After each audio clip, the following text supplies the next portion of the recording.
Hey, family, welcome to another edition of the Black Man's Roundtable. I am Rodney Butler, your host and moderator. We just had a train go by, so you might hear a train in the background. We are downtown, in the beautiful downtown Douglasville at the Blue Rose Art Bistro. So we do have a train right across the street. So that being said, I want to introduce my co-moderator all the way to my right, your left, Kevin Evans, and he will be co-moderating today. And before I introduce our panel of leaders in youth athletics, I am going to go over a few topics that we'll be discussing today. And today, we will be discussing I-9 sports and what it encounters. And we will also, as well, be talking to someone, telling you how you can become a coach or a volunteer at I-9 Sports, and we will also talk about equipment and stuff like that is needed, and how you can enroll and get your children involved or your young people involved into youth athletics. With that being said, we got a panel of experts today that's going to help talk us through these topics. Well, we do have our final panelists that came in, just got in. We're in Atlanta, so you know the deal with the traffic. So Vic, come on around, man. We're gonna grab one of those chairs. We're gonna make room for you. And we thought he was not gonna make it, but he made it, even with all this Atlanta traffic. Right. Hey man, glad you made it, brother. Nice. All right. So with that, now I can do the introductions. And first, I am going to introduce to my right, Sherrod Johnson. He is the owner of I-9 Sports, of the I-9 Sports local franchise. And then all the way to my left, your right, I have Rodney Daniel, and who's an elite basketball trainer and the owner of 929 Conference and Events. And then we just got Vic. Thank goodness the traffic was able to allow you to get here. We got Vic Leathers, who is a youth basketball coach and trainer and owner of MJL Parking Services. Let's give our panel a round of applause. All right. That being said, okay, we're going to go ahead on and jump right into the topics today, guys. And look, get in where you fit in. We don't do all that cordial stuff. If you got something to say it. You guys have had the topics. You know what we're going to discuss, and just let it rip, man. Let it roll. Okay. I got the first topic, Kevin. So I'm gonna bring that right on in. What is I-9 Sports and what programs it offers? Sherrod. It's going to be these first two. I think it's going to be mainly you. All Sherrod. Yeah. I-9 Sports is a youth sports franchise based out of Tampa, Florida. So it's a nationwide, over 200 franchises. The sports that we offer are basketball, flag football, soccer, t-ball, baseball, cheerleading, volleyball, swimming, lacrosse, a little bit of everything for ages 3 to 16. And yes, sir. Okay. I got into that. Is I-9 Sports a competitive-based program, or is it a participation? It's a participation. We definitely get some competitive athletes that do join the program, but overall, we like to introduce the sports to those that never played before. Gotcha. How you doing? Good afternoon. I saw an advertising on the roundtable discussion. Yes, sir. Is it open? Yes, sir. Take your seat. Okay. Join in the discussion. We're glad you made it. Thank you. Glad you made it. Lenny, Yes, sir. Good to meet you. If you could back up just a little bit, the camera. Okay. Hey, Joe, how we looking with the camera? Okay, we good? All right, appreciate it. Okay, anybody want to add into that at all about I-9? I know he's the owner, but anything? Good to go? Pretty much, I help him on the coaching side of things. And to answer your question about the competitive side, we definitely have some kids who come in who already know basketball, know baseball, know soccer. So I've been working with Sherrod, and I got in public. I can really put him on Front Street. That we're trying to create I-9s, a base to train kids, and then we're going to try to move over to the AAU side and create the I-9 Elite program.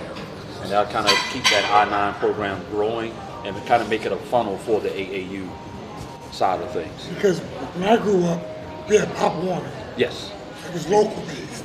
Yes. Now kids at 11 and 13 have a national schedule that they play. Right. My nephew plays in the AYF, AYF league. Right. They go to Florida. He's from New Jersey. Yeah. They go all over the place. Right. And play. 11 years old. Right. Yes. Isn't that what the heck? There's a lot of travel leagues out right now. Yeah. Yes. All right, next question. Mainly talking at you, Sherrod. Let's discuss how someone can become a coach or a volunteer with I9 Sports. Yes, sir. So I9 Sports is driven off volunteer coaching. So a lot of times it's parents of kids that are already playing in the program, or it's individuals in the community, whether man or female, male or female, that just want to give back. They've been playing the game their whole life, Right. and just want to come out and coach. But how do you become a coach? Just volunteering. So you submit a volunteer application, we do a background check, and as long as you're allowed to be around kids, we're gonna let you join the team. That's good. So I9 Sports can basically get an entire family involved. That's what it sounded like. It's a family business. Right, it's family business, so the entire family get involved. Anybody want to add to it? Yeah, actually, what he was saying, we actually have a family of coaches. The Smiths, they actually coach basketball. You have the dad, the mom, and the daughter, and they coach their younger boys in basketball. So yeah, it definitely is a family affair. Wow. Yeah. So you know where your kids are because you're on the field with them. Yeah. Definitely on the field with them. You can't complain about the coaches because you're the coach. All right. Exactly. Okay, Kevin. Okay, my question. Equipment. What are some of the equipment that the kids need going forward, and what's the cost associated with that? The equipment that they need. Yeah, for the various sports. Yeah. You got a lot of organizations out here, but with I9 Sport, we provide everything. Once you pay for it, let's say baseball, for example, we provide the batting helmets, we provide the bats, the baseballs. For basketball, no kid has to bring their own practice ball. We give them a practice ball. If it's flag football, we provide the flags. Oh, wow, okay. Soccer, we got shin guards available for all the athletes, mouthpieces. So safety's cool. first. You know, with any organization, safety's definitely first. I think that's very good because a lot of kids that we want to put in the program can't afford to buy the mouthpiece and the helmet. So they sit on the sideline Yeah. and become miserable because they can't play. Right. The last thing we want is the kid to sit on the sideline. Exactly. If the kid ain't having fun, they're gonna quit. Exactly. They're gonna quit. Okay, anybody want to add to it? That's pretty much it. So you right? Okay. All right. We're going to, because of the background noise, I think he wants us to pass the mic around. Okay. Because the background noise is interfering. So we'll do that. Okay.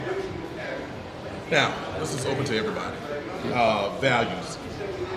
Let's discuss values in youth athletics, the values that youth athletics teaches, and we can talk about different values, we can talk about whatever, but let's talk about the values that youth athletics teaches. And I'm going to try to do the mic like this a little bit because of the background noise. Anybody want to start? I'm gonna let Vic have that one. Yeah, okay. So values. I think it teaches a lot of different values when it comes to youth sports. Things like hard work, dedication, just being determined. Also shows kids that your hard work does pays off. The more consistent you are, the better you get at whatever sport you're playing. Also things that teach kids how to teach kids discipline, and that's very important in life. A lot of these kids, not a lot of them, some of them come up in one-parent households. So, as coaches, as male coaches, a lot of times we are the father figure for their kid. So they might not know a lot of discipline, and that's where we come in as coaches and teach them discipline, not just on the court, on the field, but also off the court, off the field, stuff like that. And the biggest value that I teach my kids, I always tell them that, hey, at the end of the day, you are a student athlete, so student comes first, So you got to make sure you take care of your business in the classroom and at home before you can come on this court and play for me. So that's most of the value I teach my kids. So you actually watching the kids while they play. You can go and talk to a young man that might be crying, that might be angry, and deal with him before he goes home or before he goes back out on the field. Right, yeah. So a lot of kids I've coached in my day, I've seen a lot of emotions in the sport because they're so passionate about it. So, championship games, Final Four games, tournament games, they lose, they start crying. My own son, we lost. I coach my son right now. We lost in our league in the Final Four, and he was upset and crying. And I just know that's just the passion in him. He wanted to win so bad, and he was just very upset that he lost. You know, just teaching them how to deal with that type of stuff too. You know, because I came up playing youth sports and they play high school sports, so I know how it is. Like that gives you a tough skin. Oh yeah. Yeah. Oh yeah. And then one of the values I actually taught, I had a team, all boys, one girl. And we called timeout, and all the boys ran and sat down. Said, no, gentlemen, I need everybody to get up and somebody give that young lady a seat first. So that was kind of some of the other values. We still have to teach them to be men at the same time. And I'm gonna just chime in real quick. That is why someone would ask, well, I've looked at all your roundtables. I've looked at, the kind of black men that you brought in. Why are you bringing these, athletic leaders in? And now you see why. Because black boys will become black men. This is Black Men's Roundtable, right? So that being said, we want for everybody out there to know just how important coaching, teaching, and mentoring is in our community. We can't get enough of it. So these guys are more than just, so now you see really why I brought them in. They're more than just coaches. They're more than just franchise owners. They are mentors, they are teachers, and they are a lot of times the first responders to the needs of our young men, right? Yep. The first responders. You guys are the first responders, man. But anybody else want to, before we move on? I want to think about it. Go ahead, you good. Okay. They say prisons are built based off of the grades, the statistics of third grade boys, African American boys. How are y'all keeping these boys out of gangs and stuff like that? How are y'all keeping the kids out of the gangs? Out of gangs. So he's basically saying too that it's based on third grade outcomes. A lot of times it's reading outcomes of boys, and that's how they base, how many prisons they're going to be. So I start. So me personally, I was actually a juvenile correctional officer at one point in my life.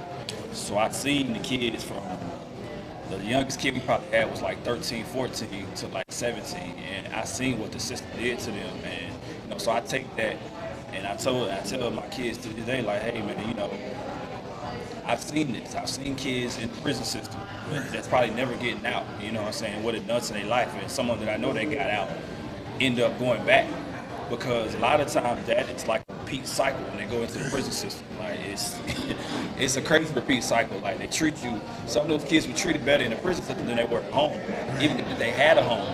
And so, so I just take those lessons and experience that I had, and I tell those kids about that. I'll be very blunt with them and very transparent with them, say, hey man, if I have kids that going down the wrong road, like for instance, I coached high school for a year, and high school is pretty tough these days than from back when me and Sherrod was probably playing high school sports. Like the generation is different, so you got to treat them a little different, So you have to be, like I say, very transparent and very, as they say, real with them. Like you gotta let them know, like, hey man, the road you're going down, it's gonna lead you to the down road. It will tell you what you're gonna see, and this is what you're gonna do.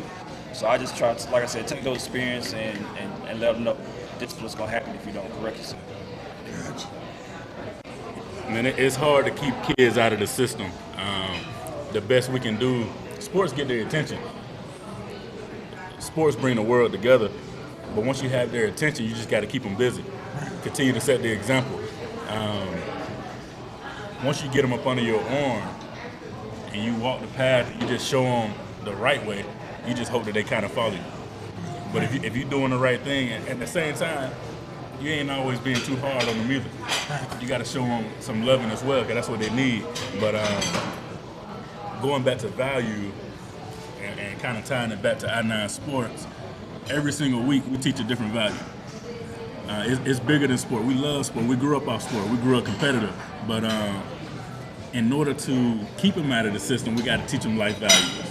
So every single week in I-9 Sport, our coaches are trained and taught to teach the word of the week. It's a sportsmanship value. It might be integrity. It might be discipline, determination, and leadership. You teach that value before practice even starts. Before the day even starts, you're teaching them a life skill that they're going to be able to take off the court as well. So at the end of the day, that kid gets a whole award completely separate from the game that they're playing. It's for the value, who exemplified the value that day. So if I ask a child, hey, what you get the award for today? If he say 20 points, that's not right. I need him to say, I learned what integrity was today. Gotcha. And I got 20 points. Gotcha. So we teach a different value every week. Gotcha. Gotcha. Okay. Cool. And real quick, before we move on from this topic, since we're talking about values, I know that talk about some of the generational. So I know a lot of people don't want to get involved. A lot of my Generation X and all this stuff don't want to get involved and say, well, the millennials, the centennials, I can't deal with them and all this stuff, right? Now, there's a lot of misnomers about these generational tags that people putting on people, right? Yeah. My assessment is these kids are no different than what we were, right? That's a fact. And so can we talk about, before we move to the next one, can we talk about some of the misnomers of this generational millennial stuff that I get so tired of hearing? Okay. Probably the best to start too. Right, exactly. So, my experience, I just think this generation of kids, they're exposed to more, and not in a bad way, in a good way too. Personally, my kids have come to talk to me and my wife about stuff that me and my sister were probably scared to go to my dad and my mom about. So these kids are very open. They're learning at a young age how to express themselves, and let them know, like, hey, there's nothing wrong with expressing yourself, nothing wrong with showing feelings. Just learn how to deal with it, learn how to do it, learn how to talk to people. So this generation, I just think they think this generation is misunderstood. This generation is just more open to being themselves and actually expressing themselves and not really holding themselves back because certain family members don't like what they do, or certain family members think they should do this, and because the world has changed so much from when I was born in '87 to now. So from the older generation, they probably didn't like some of the stuff that we did, but a lot of people have a hard time adapting with change, adapting with everything's going in the world. Technology has changed the world so much that these kids, like I said, they're exposed to more, they see more, So they might have more thoughts about stuff, they might be watching something on YouTube that teach them how to express themselves versus a parent that doesn't know how to express himself because his mom and dad didn't teach him. So now he like, well, why are you saying this to me? And I'm just trying to express myself. You tell you not know how I feel, so we can be on the same page. So it's just a big gap in miscommunication between the generations, and it takes a lot to fix it. But it takes on both ends people to sit down and just talk to each other and listen. Like, okay, I understand that. I understand this though. So we can do it this way instead of this way. And you have to take people that's actually willing to accept change and learning new ways and stuff like that. So basically, if you're going to be a coach, a mentor, a teacher in youth athletics, you better be someone who's willing to adapt and understand and be open-minded. You got to. Basically. Got to. Definitely. Just kind of piggybacking on what Vic was saying, this is the why generation. If I tell you to go out there and dribble the ball, the first thing out of their mouth is, why do I have to do it that way?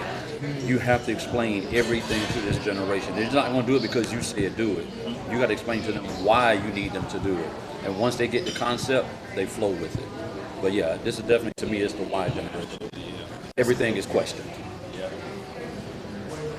I was gonna put it back on the parents. Man, Go ahead. it's crazy. We put so much blame on the kids and say, hey, we can't yell at those kids. They different these days. Nah, it's the parents. Sometimes you got to drill into those kids, man. I mean, can they take it? Probably not. But we just can't let them just keep doing what they're doing. Eventually, you got to just, man, we used to get a fire put up us, man. And coaching, we have to adapt sometimes because the kids are more emotional these days, are more sensitive. I don't know why. Maybe because they on the phones all day. I don't know. I don't have the answer for that. But that doesn't mean we completely just stop parenting. Exactly. That's it right there. You got to continue to invest in them. You can't say, like, for a parent to say, well, look at him. What's wrong with him? It doesn't even make sense if you think about it, right? Like, how can you really say that? You wouldn't say that about anything else. Even if your cat was doing something wrong, you wouldn't say, well, it's just him. You would try to figure it out. What's the issue? Right, of what's the issue and stuff like that. So, but yeah, I just think that, which is the main reason I wanted you guys to come on, right? It's because, getting your kids involved in athletics and all that stuff is good. It teaches, team building and all that stuff. And I'm gonna talk about one more thing before we move on. But, you know, but more than that, I just want for other men, young men, older men, whatever, to come in and get involved in youth athletics, because it's so much more happens on that field on those fields than more than just a ball throwing around and kicking around. It's a lot going on that people don't see. But one thing I wanted to talk about, because I hear a lot of go ahead. I was going to piggyback on what you go ahead, said. please. One of the issues too that we've noticed is we have a lot of single mothers that are coming out with the kids or what have you. And one thing that I say all the time is I had uncles that stepped into my life. Even though I didn't have a dad in the house, I had uncles who were still there. So as black men, we need to step into every child's life, no matter if they're ours or not ours. And that's kind of what I do with I-9. I take them on. Like, hey, you know what? This kid's got a problem. Sure, let me coach the kid. Let me get that one to make sure that we get them on the right path. And look, and we see the black man out there, right? I think one of the biggest misconceptions out in America is that, okay, so in a lot of black families, there are not the nuclear family, the mother and the father. Right. But you go to these parks, Yes. you go to these fields, you go to these, tell me who you see. Tell me who you see. And I challenge people, go and look, go and see. So I don't know where that's come from. It's something that the media is sprung up. But I was a teacher in Atlanta Public Schools, and I purposely taught in Southwest Atlanta. And Cleveland Avenue, all that stuff. And what I'm telling you is one of the things that impressed me more than anything is watching those young dudes that look even younger than you, pants all the way down here, but the way that they interacted with their children, especially their girls, it just blew my mind. It literally blew my mind. And people say, well, what do you carry away from teaching down there the most? And it was that. It was that impressed me the most. And so I'm at parks and recreation places a lot. I do a lot of things with young men, and I don't care what. So black guys, if you're out there, come do this stuff, because you're already doing it. You're already doing it. Just come do it officially. So I just wanted to. But one thing I want to talk about real quick before we move from this topic, and I knew this was going to be the biggest topic for me, because and that is this misconception about. You see a lot of myself in misconceptions, right? Yeah. Because people just misconceive stuff, man. Just stop being on the sideline judging. Go in and see. But anyway, all this stuff about, well, everybody get a trophy, and all that stuff. When I was coming up, you lost, you go home and you try to go the next year. Talk about a little bit the significance of team awards. Yeah. Man. Because it's based on what we already said, right? These kids are this generation is very collective. You can just answer that in one question. Go ahead, Rodney. We come from the like and follow generation. That's all they care about. How many likes they have and how many followers they have. Period. So me personally, our generation, everybody got a trophy whether we won a championship or not. And as a kid, I didn't think much of it. I enjoyed the trophies. I got a collection at my mom's house right now. She want me to get out the basement. So today I kind of felt like, me personally, I think a kid should get some type of reward for the hard work they put in the season. They rode through the season. Maybe not a trophy, but something, a charm, or a certificate or something, just to show them, hey, your hard work paid off, and you're going to remember that basketball, football season, whatever.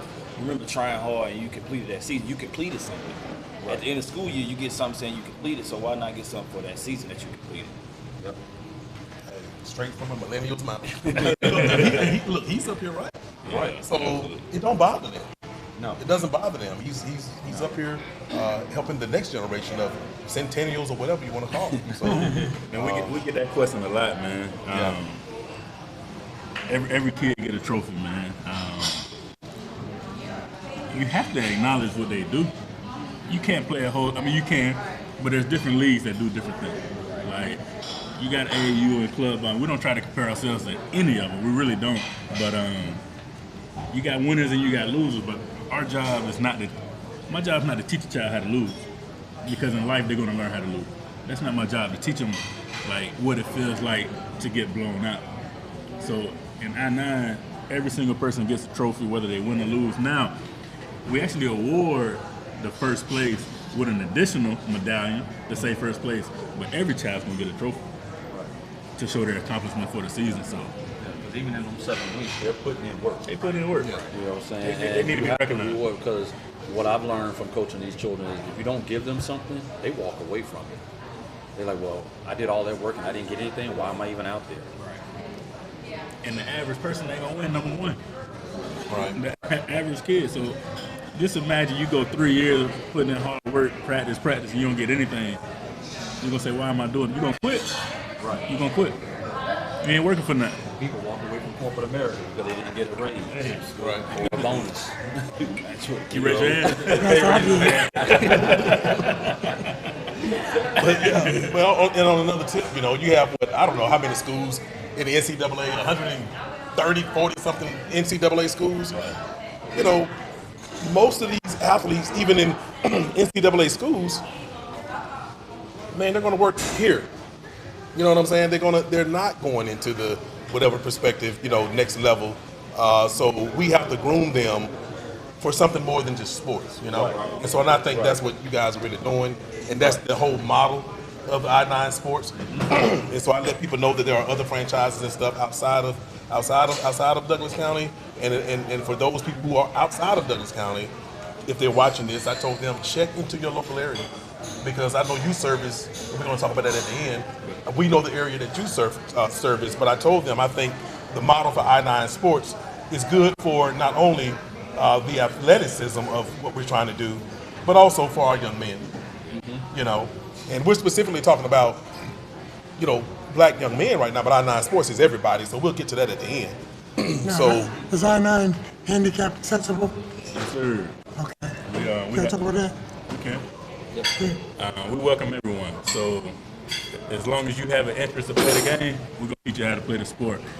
We have kids in the program that are autistic. We have kids in the program that are handicapped on so many different levels. So we welcome all of them. We got a young lady right now that's amazing. She's a goalie, and she's in Lithonia, and she's completely disabled, but she loves to play. And she's been with us for multiple seasons. So you're starting to see it's becoming more and more popular. Gotcha. So yeah, we welcome all of them. And that goes back to values. We're teaching the kids, one of our words is inclusivity. Yeah. Is include everybody. You know, we don't just look at, oh, well, you are capable so you can play. You're not capable, you can't play. Everybody's capable, like Sherrod said. If you have an interest and you want to play, let's go. and they come up in a world now where everybody is included, you know, and why would we want to go back to having people excluded? Right. You know what I'm saying? I've never understood why some people want for other people to go through their pain, go through what they went through. You know, well, I went through this and you should go through that. No, I don't think that's necessary. Okay, Kevin, I think you got the next one. Next question. Safety. Take my question. Oh, okay. I don't know if you got off. No, 'cause okay, well, okay, all right.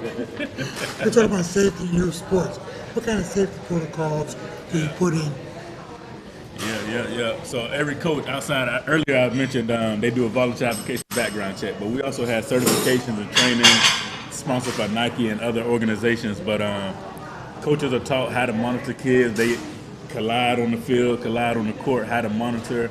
We got kids that, you know, they might look like they're exhausted. They might look at the sky a couple times. So you got to be like really aware of what's going on. So you got to give kids a break. It's summertime right now. It's 90 degrees outside.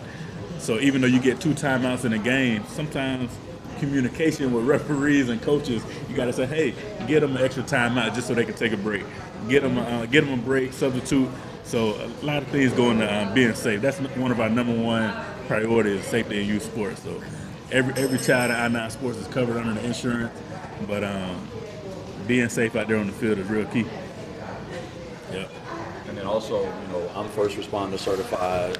Sherrod being military, he's first responder certified. So we always have people who are available to, if we need to render aid, we can. You know, we have AEDs on site, so if we need to use those, it's ready to go at all times.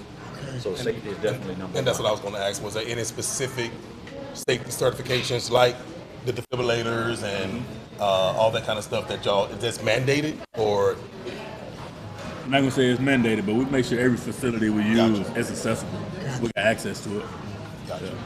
A lot of times when we do our parents meeting, you get a parent to say, hey, I work at the hospital. I'll be at the game this particular hour.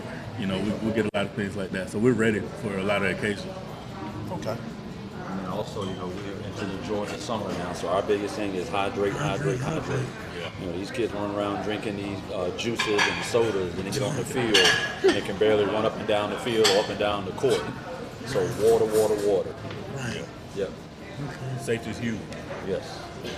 And because refereeing is also a part of safety, is Oh, man. yeah. Ready to jump into it? Let's You already know go I'm about into to it, do. man. Yeah. Referees across youth sports right now is a shortage, and the reason is safety in youth sports. Disagreements on the fields, disagreement with coaches, parents trying to control the game. So referees are scared to referee, and that's just the reality of it. So one thing we enforce when it comes to safety is leave the referees alone. Let the referees be referees, let the coaches be coaches, and but also to add security to the gym. A lot of times parents say, why do we have an armed officer at the gym? Because of you. So that's part of safety in youth sports. So we make sure, if we can, to put armed security at every location. It's tough sometimes because even in every area, industry, it's a shortage, right? We're short of the cops, we're short of first response, whatever it is. So, but we try to do our best to have a security at all locations for that reason. Parents get out of control because they want to get that #1 trophy. Yeah. Any recommendations maybe for anybody who maybe be interested in refereeing, and some things that maybe you can say to them to say, hey, look, the water is warm, come in. You know, we won't bite, but we understand some of the I don't know, the backlash that referees are getting. You want to say anything about maybe easing them a little bit, easing a guy who's out there right now maybe talking about wanting to do it? I don't like to toot my own horn, man. But sometimes you toot your own horn. Right. Nobody else want to toot it for you? No, I got some people that toot my own horn. Oh, okay. But we get a couple referees that come over, and it feels good for somebody to say thank you. Because when you have leaders that protect you, somebody that look after you, let's just say, for example, Vic and his business, if he had individuals that are working with him and a customer gets upset, when you know that the owner or the manager or whoever's leading the organization is going to protect you, they come to work and they don't mind coming to work. Right. So if I have a referee in place and a parent is yelling at them, that parent's out of there. Yeah. So if a referee know you're going to protect them when a situation arises, they don't mind refereeing for your organization. So we welcome all referees. I'm going to take care of you. So do you punish the kid because the parents are knucklehead? You know, you're not punishing the kid. Does it happen sometimes? In a way, yes, because the parent's upset, which causes me to remove the kid from the program, and it sucks that the kid had to get removed because of the parent's behavior. I'm not punishing the kid. The parent's punishing that kid. Yeah. Because now they got to go find another organization because of the parent's behavior. So it's kind of, I'm not going to say I'm punishing the kid. Right. But yeah, I've seen where the kid can no longer play in I-9 sports because of the parents' behavior. Yeah. It sucks. So y'all have a do not serve. Y'all have a do not serve. They call blacklist. Blacklist. You can't come back. You don't belong. Yeah. I mean, you know, you got to do what you got to do because it's all about safety. Yeah, it is. And you know, and people just get way too involved, you know, way too emotional, you know, about sports and stuff. And so, but if we keep on letting them know that sports is more about other things than just athletics, then I think, you know, that helps out a lot. I got an out-of-the-box question in the same topic. These guys are ready, man. So You got the kid, right? Two parents. They don't live together. Mm-hmm. One parent wants them to play, one parent don't want them to play. They both show up at the game. They already paid when they show up. Yeah, I mean, well, that's how you are. The kid's in the middle. Yeah. Mom pulled him off the court. Dad saying let him play.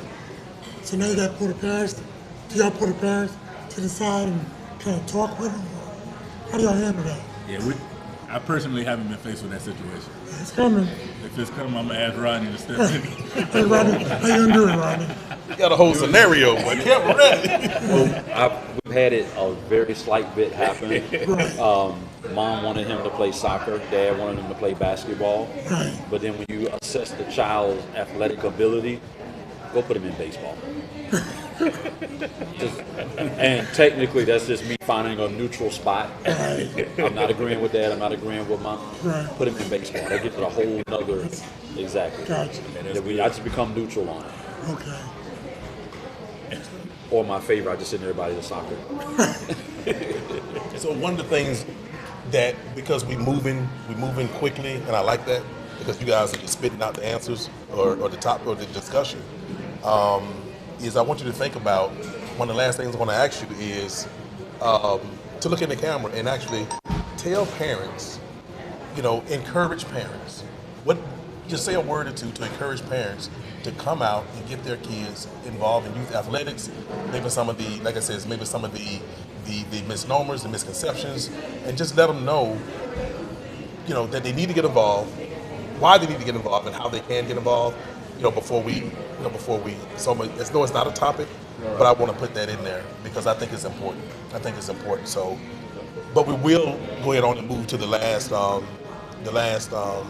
published topic anyway, and that is let's discuss ways that we can sign young people up for I-9 sports and ways that we can sign young people up for just sports in general, the way that we can get them involved. Okay, so it don't have to be I-9 specific, but we will start with you, Rashawn, on that. Yes, sir. So we're completely website based. We have a customer service team in Tampa, Florida. But how do you register I9 Sports? You create an account, i9sports.com. That's the letter I, number 9, sports.com. You put in your zip code. It'll give you all programs that are closest to you. It'll give you all the pricing. It'll give you all the details. It'll give you the days of the week. It'll let you know what equipment to bring. If we don't provide the equipment, it'll let you know what color pants to wear. It gives you all the details.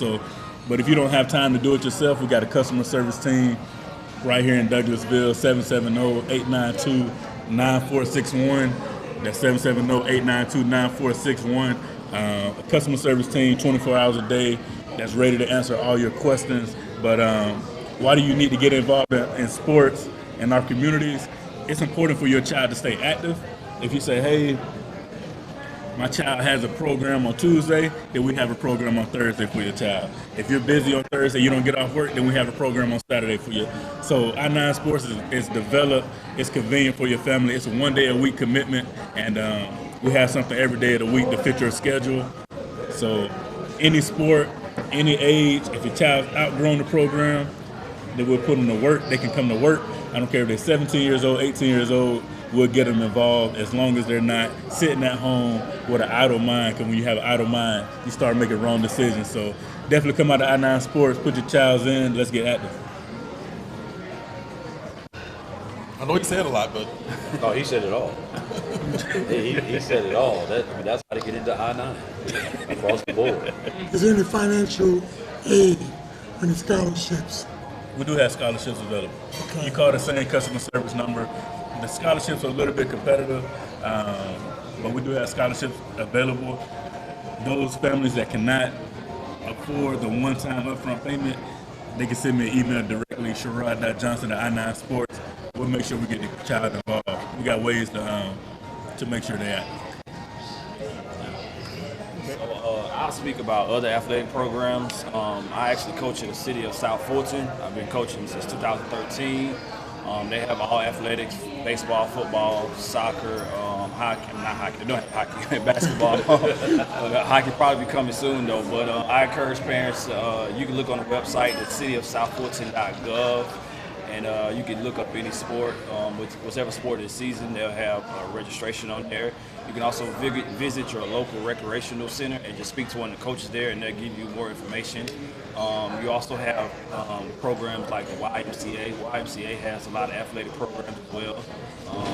You visit your local YMCA and see what they offer. Also, there are, in my area, there's so many athletic programs. I'm just speaking of ones that I've been a part of. Also, there are youth athletics at certain churches. Certain churches have youth sports as well, and they do a lot of stuff too. So you want visit your local church or see. A lot of times on the websites. So I would just encourage you to do that. And I would definitely encourage you, if your child is interested in playing in sport, put them in. Allow them to try it. Allow them to fail and succeed. No child is going to be great at any sport between the ages of 5, 6, 7. If they're that great and they blowing everybody away between 5, 6, and 7, they have a God-given talent. They need to continue to do that. They have to grow, they have to evolve, they have to develop in the game. So allow them to, when you first start a kid playing sport, it's going to look ugly. When I first started coaching, I was coaching 6 and under. And I was like, what did I get myself into? But as I grew with some of the kids, because they had some talent and I stayed with them, and the kids that I started coaching at 6 and 7, I would say 90% of them are playing high school basketball right now. Because we stayed together, they grew with the sport, and they're still playing with the sport, and they're still good at the sport, and they got better at the sport. So, just teach your kids, allow your kids to be taught values and morals from someone else, and just allow them to get out there and have fun as well. Make sure they're having fun. If they're not having fun in the sport, it's almost pointless, Right. So, if they're not having fun, they're not going to want to do it. They're going to make it hard for the coach, make it hard for the other kids, So they might like the sport one year, may not like the sport the next year. Let them try another sport, Just keep them going. Sports is good for you. It's healthy, and you learn a lot, and you do a lot. Anything you want to add to that? Just on that last part that he said about having fun. A lot of times we always talk about parents living vicariously through their kids. So what ends up happening, you keep pressing them, well, I played college ball, why you should be doing this, you should be doing that. And everybody's not going to develop that same talent. So as parents, let them have fun. Like you're saying, they may not be good in basketball, but you put them on that baseball field, something may change. You put them on that soccer field, something different may come about. I have a nephew, Sherrod, my nephew, 6'9", does not play basketball whatsoever. And everybody see him, they're like, well, why you not playing ball? His first statement to you, why can't I own the team? So stop looking at our kids as, you should be doing this sport, that sport, that sport, and look at the academic side. Like he said earlier, the student athlete, he ended up getting a full ride to college or all the way through his master's degree. And he's 6'9". So it's one of those, let the kids have fun. I agree with that 100%. So was that an academic scholarship? A full academic scholarship. Yeah. All the way through his master's program. Yeah. And everybody think he got athletic scholarship. So can you imagine having to explain that all the time? But yeah. And I didn't bring any statistics with me today, but I can imagine the graduation rates of young people who participate in sports versus young people who don't. Now, I'm not going to put y'all on the spot because I didn't ask y'all to bring in the stats today. Right. But just real quick, while we got a little bit of time, can we just talk about that a little bit without spitting out numbers? But it's probably a very obvious statistic, right? Yes. Of people, of children, young people who do sports and don't do sports. I believe children that do sports versus don't, their character is different. Their personality is different. How they look at their perspective on life is different. Because going back to what I said earlier, we don't teach a child how to lose. Playing sports, you learn so many things. You learn how to deal with struggles. You learn how to deal with adversity. So teach you how to win in life. Teach you how to win in life. And it teach you how to just navigate through life. Relationships. Critical thinking. So many different things. So graduation rate, not sure about. Right. But your character of life, definitely. Okay. One of the things I definitely recommend getting the kids involved with sport. We just came out of a pandemic. So these kids have missed a whole year of interpersonal working with each other and meeting those needs. So they need to get back to that camaraderie and that interpersonal skill set. Because we have so many kids now who have been quote unquote tagged as different. Right. And that's just because they've been able to shut down during that pandemic. So we need to get them back onto the field, back into the basketball courts, and interacting with each other again. That's, to me, why right now sports is definitely, you need to get the kids involved so they can get that interaction. Well, it looked like you just wrote the prescription for, getting, because these kids been labeled, the interpersonal skills are gone because of COVID. Exactly. Prescription, youth athletics. Yes. Getting back involved in youth athletics. Yep. One other thing I want to talk about before we is What about what is there anything? I know there's a shortage of men coaching, refereeing, all that in youth sports. What would you like to say to men to bring them? We talked about getting the children, getting the young people back into the fold. What do we want to tell men to say, hey, look, we need you out here.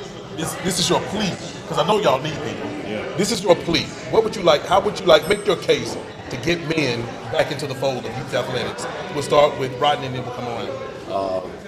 Our whole plea to men is the old school saying, it takes a village. We need all of us. It's all hands on deck right now. If you look at from the age of, according to the crime stats, from the age of 15 down, our young boys need us right now. We too busy talking about, oh, they out there doing this and they doing these things. But where are we as black men have stepped up and said, okay, enough is enough. We keep talking about what the mayor should do, what the police department should do, but as a black community, what are we doing among the men to pull our guys back in and pull our youth back in? And so I definitely tell everybody, if you don't know how to referee, you don't know how to coach, I-9 is a place to learn it. You know, I'm there, Coach K is there, we have other referees who can kind of really help teach you the game and get you going from there. But we just need you in the building just to make a difference. Even if you ain't coaching, sitting on the sideline, if your son playing a sport, go to the coach, say, hey man, you need anything, I love to volunteer help. I have a lot of the parents that said that. And I took them up on that offer, you know. Is the more of us, the better. The more of us it is together, the more we can help our kids, help our generation. Like he said, man, our young black men need us because it's tough out there. I don't know for them, it's tough out there for us too. Like the more of us together, we build bonds, relationships, and the kids see that, and now they're like, okay, well, my dad and his dad get along, let us get along, you know, and they're gonna listen to all of us. They're gonna listen to all of us as one, you know. So the more of us that come together, the better it is for our kids. Man, you just hit something when you said watching the black men interact with each other. The boys learn how to interact with each other. Sherrod. It goes back, Vic said it earlier, let your kid try out different sports. If a man comes to me and say, because I always go to the dads and say, hey, we need coaches. And a lot of times they say, I don't know nothing about the sport. I ain't asking you just to coach. Right. Like, just get involved. I don't care if you come out there and just talk to the kids and say, hey, good evening, we about to work. Like, the smallest interaction that you can have will add value not only to the dad's life, but to the kid's life. And I think just getting out of your comfort zone. Like, just come to the gym. One, get involved in your child's life. But two, just step out on faith. Do something different.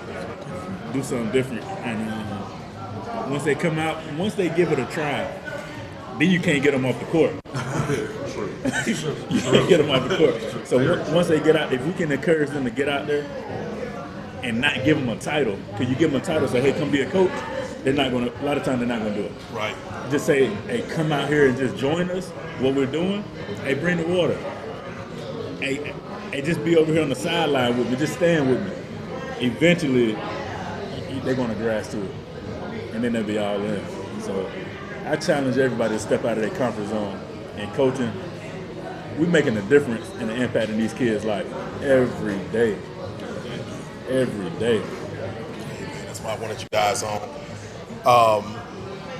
But in the sake of time, what we will do is I want to, before we close out, we'll start with you, Rodney, and we will just go ahead on and do just one last, plug. Let people know who you are, what you do. I know I introduced you, but I want you to let the people know with your own passion, who you are. But go ahead, Rodney. Let the people know what you do and who you are. My name is Rodney Daniel. I own 929 Conferences and Events. We specialize in trade shows, sound, staging, audio, visual for any event. But my passion is coaching. I'm with Sherrod. This is my third year now. I'm with Sherrod with I-9. And from baseball to soccer to basketball to whatever he needs me to do, I'm there. I mean, there's flag football. I don't know what's flag football, but I went and learned it just to help out, you know what I'm saying? So the Johnson family, they like family to me. So for me, I-9 is where it's at. And that's my passion, is youth sports and coaching. And refereeing every now and then. Vic, let them know. My name is Vic Leathers. I am the owner of MJL Parking Service. We service We provide parking service as far as valet, self-parking options to the Metro Atlanta area. But I am a youth basketball coach and trainer since the year 2013. That is a passion of mine as well. Youth is my passion, right? So I had to come down and really realize the youth is my passion. I actually had an opportunity to coach at the high school that I played basketball for. I did it, said no, I want to go back to the youth. Youth is my passion. That's what I do. I love training kids, basketball specifically. I love training kids. I love watching the kids get better, and I love just growing with them. So, yeah, that's it. One last time, Sherrod. Yes, sir. Sherrod Johnson, owner of I-9 Sports. We're right here in Douglasville at the Roundtable. Mr. Rodney, thank you for having all of us at the table. So we currently serve the areas of Douglasville, Fayetteville, Peachtree City, Noonan, Decatur, Stone Mountain, Lithonia. We all over America, but those cities I just named is where we specifically service and where we're making an impact in the communities. But that's it. We out here getting it. Questions? Hey, Joe, do we have it online? Yep. Let's see if we have any online questions. If we don't have any questions online, we're going to go and see if we have any comments. No questions? Okay. All right. Do we have any in-person questions or comments? You know, I'd like to say I'm very impressed with the comments that you've made. I wasn't that much of a sports guy in high school, but I did play golf. But what motivated me in understanding sports is I was sales manager of one of the first black-owned beer distributorships in the United States. I was Willie Davis formed with the Green Bay Packers. And one of the things I used to look at was Vince Lombardi's statement about the habit of winning. You know, I would go into Willie Davis's office, even though I wasn't getting on the football field or playing ball, but you would think that I had to make a tackle because he talked to me and he instilled with me the habit of winning. You know, there's a first place and a second place, but you got to understand the value of trying to be number one. If you don't be number one, it's not that you're a loser. But I can tell you it was a very impact on me. When I played golf in California at a young age, I remember Tiger Woods and his dad at Chester, Washington golf course. I never saw Tiger without his dad. Yep.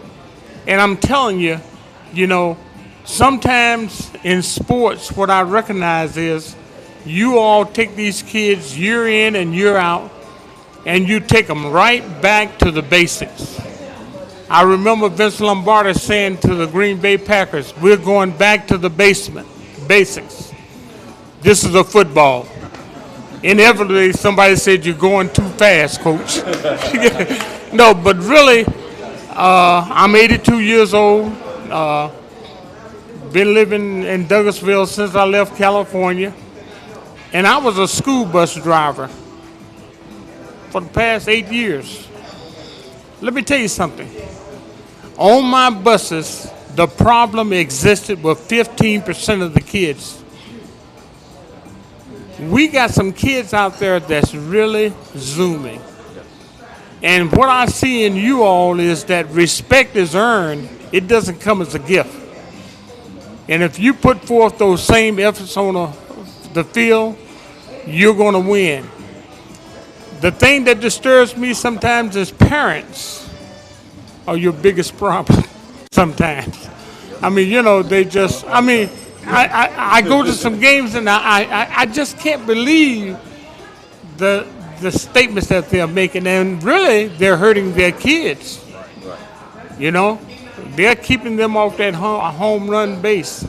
But thanks for letting me join you. I was just sitting at home, had a church meeting earlier, but I'm trying to get more involved to understand what's going on.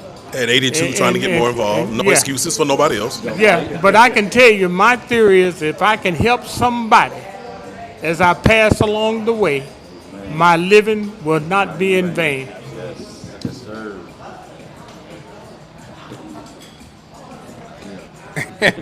Well, I hadn't planned on commenting or saying any remarks. I live in Lithia Springs. I'm a resident, married with 2 daughters, and my oldest daughter used to play basketball for I-9 Sports. And that's where she started. She started I-9 Sports, was the first time she played basketball.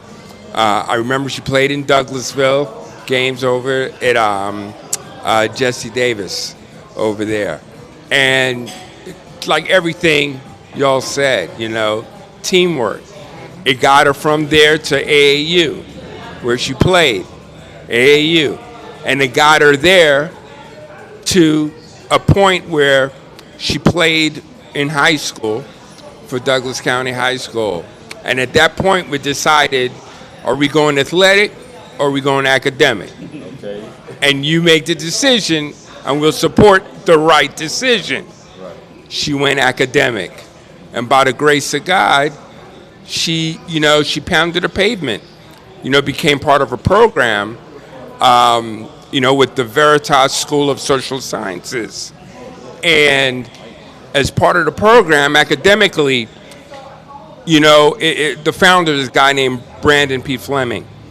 But the philosophy is love first, teach second. And that's what I see, and I applaud all of you right here. As black men, you're teaching many to love first and teach second, right? Because it's a part of life, and I applaud you. My daughter's got a full tuition scholarship to George Washington University.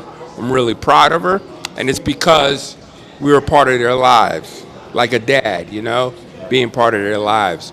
But it takes us, it takes all of us. It takes all of us to get it done. And as a community, we have to realize that and accept that, But thank you all for what you're doing. Thank you.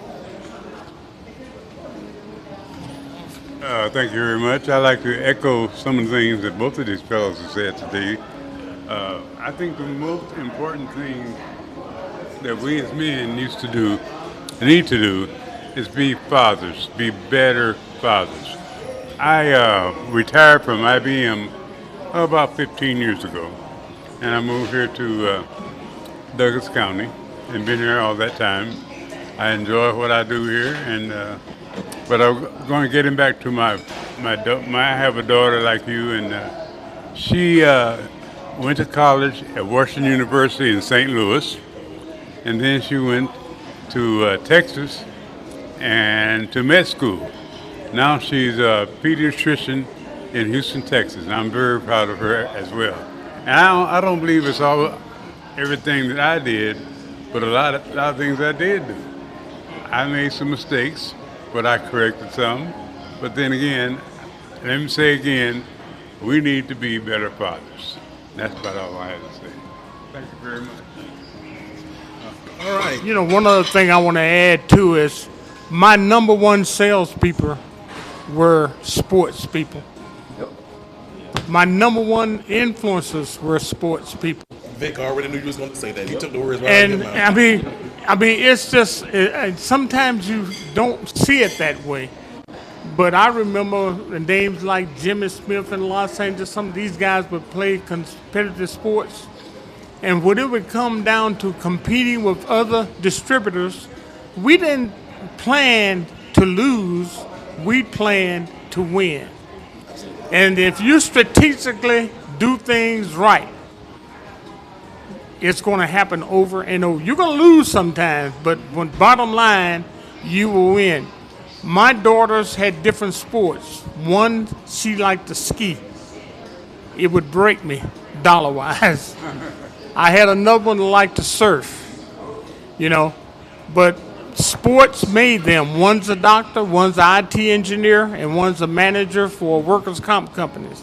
But sports was a driving force in keeping these kids on the right track. All right, let's give our commenters a round of applause. And look, let's keep the applause going for our great panel. today.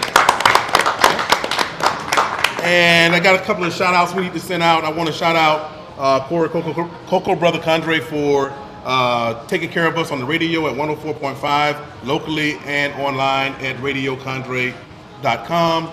I also want to let you know that you can check out our recorded episodes of the Black Men's Roundtable on YouTube and Facebook at DC Dems. I also want to thank our online audience, and I want to thank, again, you guys in person, especially for the great questions and comments, because most of your stuff was comments, and but they were great comments, and I'm sure everybody heard them.